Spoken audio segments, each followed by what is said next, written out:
is right there. Boom. Okay. Hey guys, welcome to another episode of the Church Media Guys Show. If this is your first time and you want to learn how to use and exploit media and technology, then start now by clicking that subscribe button or the like button and ringing that bell so that you'll get notified every single time that Justin and I upload a video or go live like we are right this second. With me, as always, is my intrepid co-host, my partner in crime, the guy who I'm getting ready to stumble with. Inside joke, Justin Nava. Wait, what's going on, guys? Are you the inside joke, or was that the inside joke? The way where was the comma in that? The inside joke. Okay. So that was the inside joke. I gave the inside joke. There. I know. Someday you'll want to be a part of one someday, and this might be it. I hope to be a part of an inside joke someday. This might be the first time David's in. What's going on, guys? Happy September. It's been a long time since we last talked. Yes. Unless you're in the Hacks group. I go live every week in the Hacks group. Yes. But if you're just on the podcast or just on YouTube, hello, welcome back. This is the Church Media Guys Show. We're not always perfect. We don't want to be perfect. No. We don't claim to be perfect. We want to be real with you. We want to show that we're just like you. We're just like one step ahead. Barely. Barely. Sometimes we're right there alongside of you. That's right. But that's why we're all in this together. That's right. Today, guys, we're actually going to be talking about YouTube in your church. I guess my main question, and let's just say this is the question of the day: are you guys using YouTube as a part of your ministry? And if so, how? I want you to leave a comment and tell us. Yes, we're using YouTube. No, we're not using YouTube. And tell us how and or why you're using YouTube. I'm going to say YouTube. That word has lost all meaning now. Anyway, today, in just a few minutes, we're actually going to be sharing part of our interview with our buddy Sean Cannell, who is he is the driving force behind Think Media on YouTube and the Video Influencers channel, which is with him and his partner Benji Travis, and they are the video influencers. These guys have been using YouTube to grow their individual businesses and their individual companies, and then have come together and are taking all the strategies that they figured out over the last 10 years and applying them to help other people do the exact same thing. Kind of like Justin and I do. We take the strategies that we've learned over the last 10, 15 years in church media and in marketing and in church marketing and communications and all that, and help you guys apply it to all the stuff that y'all are doing. So we're going to be bringing you our interview, or portion of our interview. The actual full interview is going to be uploaded later this week to our YouTube channel for you guys to enjoy, but we're going to play the first half, and Sean's going to make some really, really good points. Do you remember that afternoon, Justin, that we were with Mr. Cannell? Yeah, here's what I remember. Okay. I remember shooting the B-roll for the video. Yes. And thinking, this is really good stuff. And then thinking, oh my gosh, I just broke Dave's Ronin. Oh. It's called, right? Ronin? Yeah. The thing started messing up on me. It was shooting up my nose. And I was just like, I hope that I don't embarrass Dave right now. And I literally just yanked your phone out, and then I just did it guerrilla style. That was that's what I remember. That was just his first time. About what Sean said. All I remember is this is all terrible. In the last second, I grabbed Sean earlier that day. We were at Video and Marketing World, and I grabbed Sean earlier and said, "Hey, so when you have some time, I would like to do a little interview with you." And so we finally got some time together, and we set up the camera, and I grabbed my gimbal and I gave it to Justin and said, "Here you go." I had my phone in it. It was just hit record and go to town like that. And he's like, "Okay, sure." And then he turned around, and I saw him shaking his head, and he was like, "I don't know what to do with this thing." You'd never used a gimbal before, have you? I've never done anything like that. There were buttons on there, and the phone was just all. It was nice, but I didn't realize it was one of those things where I thought it was too easy because I'd start tracking around you, but I noticed the phone wouldn't go around you. Mm-hmm. It would just keep going sideways, and I'm like, "Turn, you stupid thing!" And I couldn't figure out what was going on.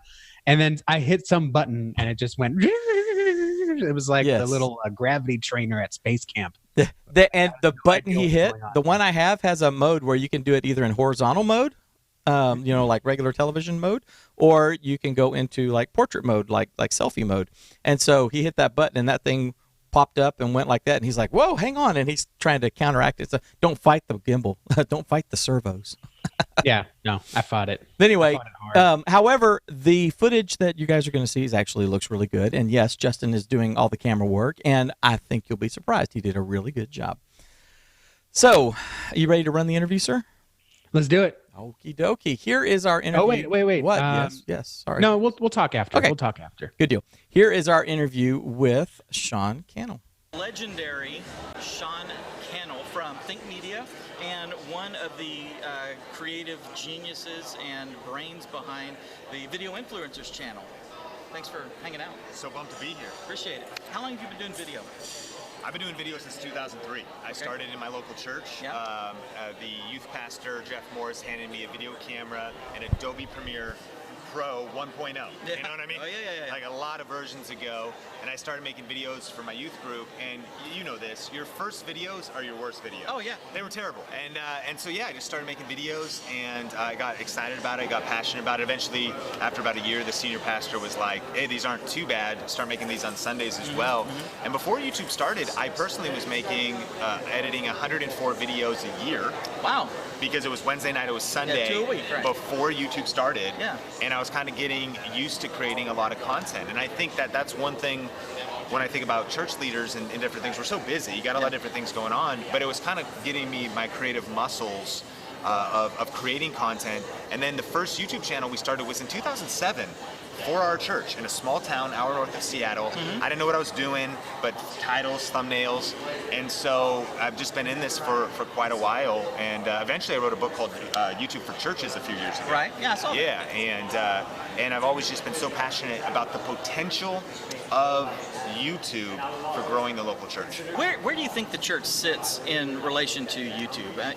Do you think they are using it effectively, sort of on a macro level in general? Do you think churches are using YouTube, I would say properly, if there's such a thing?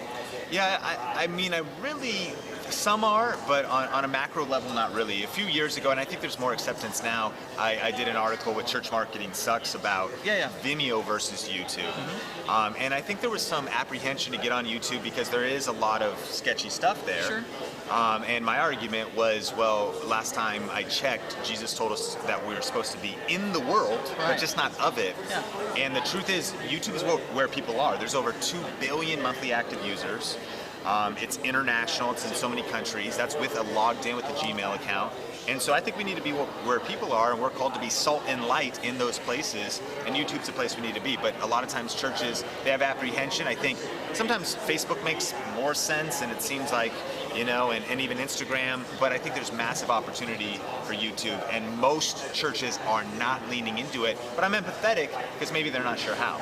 That's something I see, is they don't know how to make use of it effectively. A lot of churches that do use YouTube, and we counsel them, get on there, and like that, being in but not of. Justin and I tell people that it's like a mission field. Yeah. And YouTube is you get to treat it as such. I believe that 100%. If you're going to send a team to some country to meet with people, you're not going to tell them, okay, great, let's get on a plane and go back to our church, so that you can then become a part of our church. You minister there and you meet the needs there.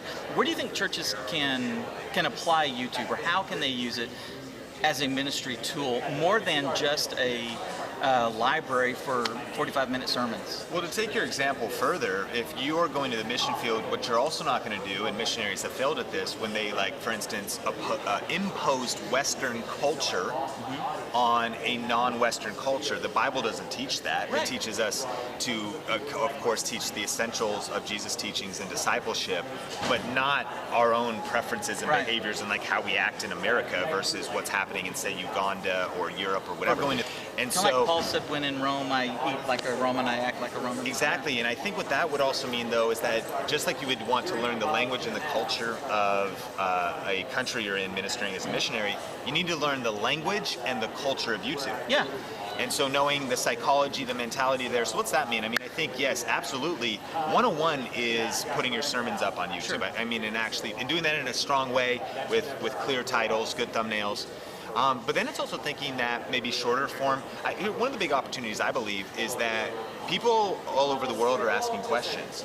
Ultimately, a majority of Jesus' ministry was answering questions. Yeah. And if you can go to Google, you go to YouTube, you can search. People are asking questions about who is God, about relationships, about the Bible, about comparing and contrasting different religions and things like that. And I think it's the responsibility of the local church, not just the youth ministry or the young people, but all ages, to be answering those questions with biblical truth in creative ways. And I think I'm fascinated because YouTube is the second largest search engine in the world. Right. And so it's one thing to just be pushing out your sermons. I think it's another thing to be engaging in the local and global conversation around important issues. As the pastor or as the executive pastor or as someone in the women's ministry, whatever, I think that you really got to get in, engage, and then learning that maybe the format of those videos, whether it's making a funny face or colors or emojis, all these types of things, that's the language of these social media platforms. It's the culture.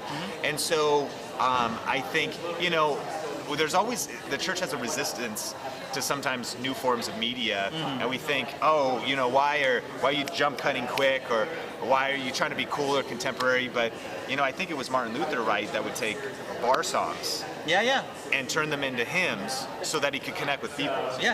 And so some of our most hallowed traditions revolve around a song about getting drunk in the beautiful wench and stuff like that. Exactly, right?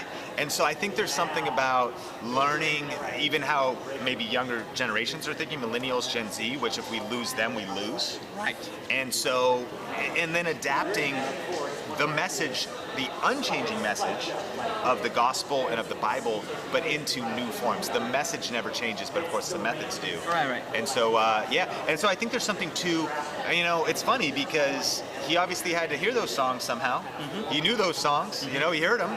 And so I think there's also something about immersion in the culture of YouTube. You got to kind of walk through, just like any good pastor is going to go through a city, meet people, catch the vibe of what's happening so that he can minister effectively there. I think there's something about walking through YouTube, kind of feeling out what's happening there. And my heart was burdened when I saw a lot of YouTube creators that had massive influence. And I saw that maybe they were doing music or maybe they were doing this, but then what people began to look up to them, so they would ask them questions. They would do like Ask Me Anything episodes. Right, And they would be teaching on sex, relationships. They'd be teaching on these things, and I was like, man, they have all this influence, and they are teaching, of course, things contrary to what we believe. This is the thing we're supposed to be doing. Exactly. Is engaging culture and engaging people, but we got to reach them with a biblical worldview. We're it. Yeah. Jesus left us in charge. Right. So that is a part of our interview with Sean Cannell. Excuse me. Where are we? That overlay, it's overlaid. Hang on. There we are. Boom. Still rusty, folks. That's part of our interview with the legendary Sean Cannell. Dude, there was so much meat just in that 6 minutes. Yeah, I'm furiously taking notes and just highlighting things in the chat. And to my biggest takeaway is we asked the chat, are you using YouTube? And we got some answers across all the places. We're doing sermons on YouTube. And like Sean said, that's 101. That's where you start, but no one gets a college degree from going to 101 classes. There has to be upper classes. So I think absolutely, like he was saying, people, I'm going to do two things. People are going to YouTube and asking questions, and then you can be there to give them the answer. And I think you have some more thoughts on that, but I also wanted to highlight something Chris said in chat that just blew my mind. He said he wishes he could do more short form video, and he's thinking about doing a vlog for the Christmas season. Oh yeah. And I think that's so cool because sometimes we think, all right, we got to do short form video. So what are we going to do? We're going to meet every Wednesday. We're going to shoot Wednesdays, and then we're going to edit on Fridays. We're going to publish it on Saturdays. We're going to monitor it and push it out. And that's our life for the rest of the year, or that's our life or whatever. If you just do a season of vlogging, vlogging just for 3 weeks in December, or maybe the Advent season, don't go every day for all the days of Advent. Just do 3 weeks. And so you only have to shoot 3 videos, edit 3 videos, publish 3 videos, and monitor 3 videos, and see how that goes and see how it's received. I think that's a great idea. This, like, it's dipping your toe in the water. You're not making a huge commitment. Right. You're saying, here's some videos that people can find when they start asking questions about Christmas. I think that's amazing. That's really good. And one of the things, if you are going to do something like that, I want to encourage you to a couple of things. Go all in. Definitely do it. Okay. Just, I mean, commit to doing the daily vlog or whatever for 3 weeks, or the 4 weeks or whatever. Definitely do that, but also be very intentional with the videos. Don't just sort of throw a video up and walk away from it. Make a thumbnail. Okay. Know what you're going to be talking about. Sit down, in November and plan it out. I'm going to be talking about these 21 things or whatever, these topics. If you are going to do every day of Advent, then, be talking about, the subject of everything like that. And make it personal and all that, but plan it out so that you can actually maximize the opportunity that you have here. Okay. One of the biggest things that people don't do on YouTube is focus on it. They sort of put up a YouTube channel and they leave the banner up there at the top, or they show their church building, which, breaker one, no one gives a rat's tail what your church looks like on the outside. They really don't. They don't care about the big, beautiful, $3 million building. They care about what's going on inside. So flesh out your YouTube channel a little bit, and then do it so that people will be drawn to it. They'll know what's going on when they come to it, and then they'll see all the other things. But be sure that if you're asking a question, if you're answering a question, that question is a part of your title, so that when someone is actually searching for it, they actually find the answer that you're given. Yeah. That was good. Good, Justin. That was good. That was good thoughts, Dave. Yeah, it all comes down to intentionality. I mean, I always tell people, when you're making anything online, think about how people are going to find it. Yeah. Okay. And starting with the sermons, I'm going to try not to go on a rant here. Starting with the sermons, no one goes on YouTube and says, man, I'm about to get divorced. Let me search September 7th, 2018. Yeah. Pastor Joe. Yes. No one searches that way. Okay. They don't. So your sermons that you put on YouTube. Okay. So 101, YouTube 102, give them an actual title, but also the things that people will search for. So if you preach on divorce, what does God say about divorce? Mm-hmm. Is divorce Christian? Mm-hmm. And a Christian remarry after divorce? Put all that in the description. Don't put all that in the title. But the title could be, what does God say about divorce? Divorce and Christianity. Divorce versus Christianity. What does the Bible say about divorce? That's a good one. I'm sure people are searching that. Okay. Mm-hmm. Think about how people are searching things, and then put it in there so that way the text matches what people are searching for. Yeah. Yeah. Yeah, that's and that's intentionality. That's the clue. And if you guys don't know this, and Justin and I'll go into much more depth on using YouTube and for your church and all that, as we proceed on, in the weeks following and the months following. But one of the things you can do, if you just go into YouTube and start typing in the search bar, in there, what does the Bible say, and then see what things are coming up. Type in your topic, if you're going to be talking about divorce, or if you're going to be talking about the resurrection or anything like that. Start off by asking a question with that word in there, and then see the permutations that come up, because some people may be asking a very similar question that's just kind of phrased a little different, in which case, when you know that those questions are being asked, so now you want to make sure your title reflects that, and that the description, especially in that first 2 or 3 sentences in your description, discuss that, bring up that information so that people can find it. I mean, it's a search engine. YouTube is a search engine. I know we think of it as a place where we watch videos, but I mean, just look at your life. When the alternator goes out in your car, the first thing you do is go search car won't start, and then you find some link that leads you to a forum where some, mechanic guy says, hey, be sure to check the battery. Is it going click, click, click when you try to start it? Okay, well, that's your starter, and it's a search engine, whether it's Google or YouTube. They're search engines, number 1 and number 2.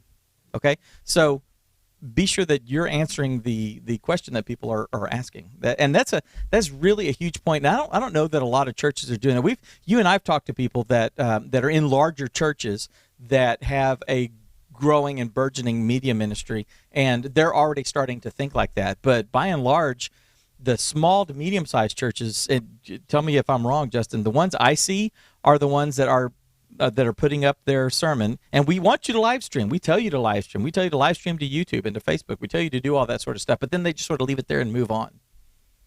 Yeah, Brady Shearer posted this or shared this via Pro Church Tools sometime last year about how he did searches on YouTube and all of these things, these spiritual things that people are searching for.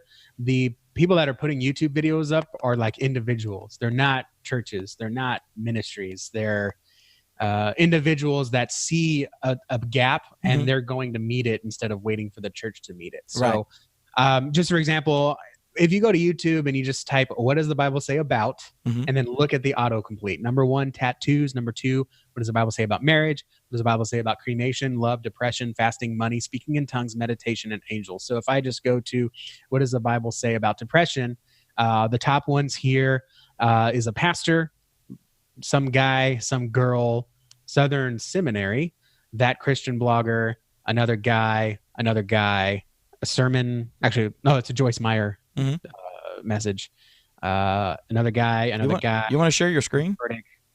No, but I'm not ready. Okay. But there's like, I'm just saying, like, there's 2 organizations here that are listed among a first page of results. So the churches are not meeting that need. Now, an individual can meet that need. Absolutely. However, the church will have the resources to possibly work together. And for example, I can't do justice to a video about what the Bible says about depression more than my pastor who's lived it, who's counseled through it, who has actual training in it. But that's just like what I'm just searching for. And so to go back to your question, are people doing this?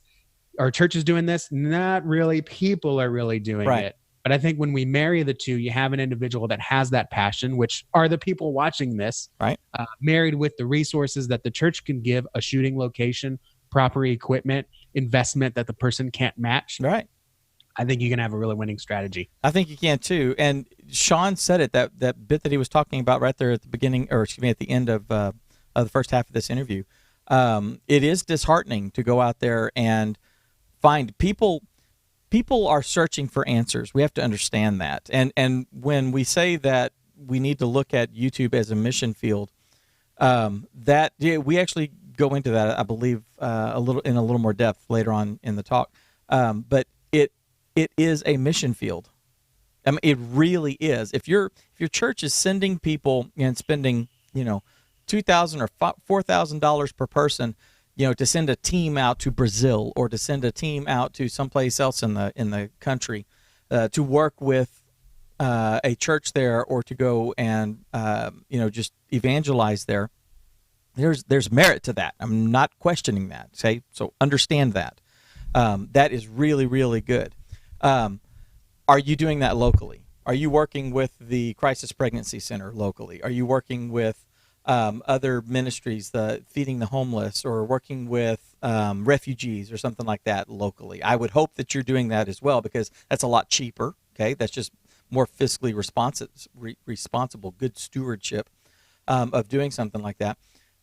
So if you're thinking local and you're thinking global, you need to be thinking inside the screen as well, because there's 2.5 billion people that are on Facebook every day.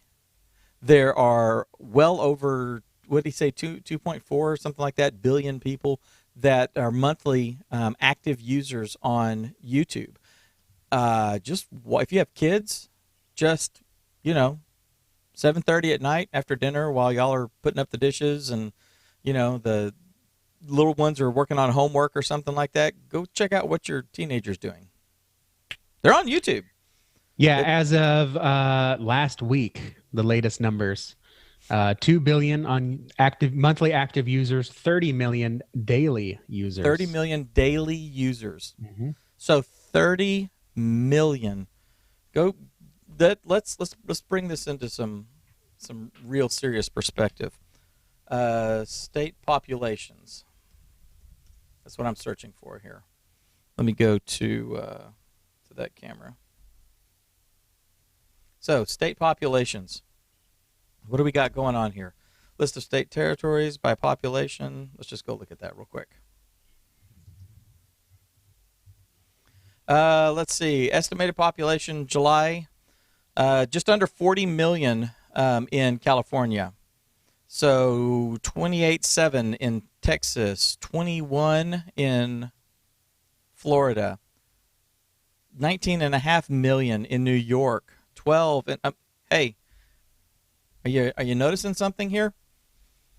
There are more people actively using YouTube daily than there are people in the largest states here in the United States.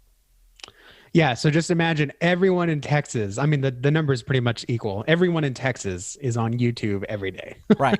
So, yeah, and then even more throughout the month. So, right.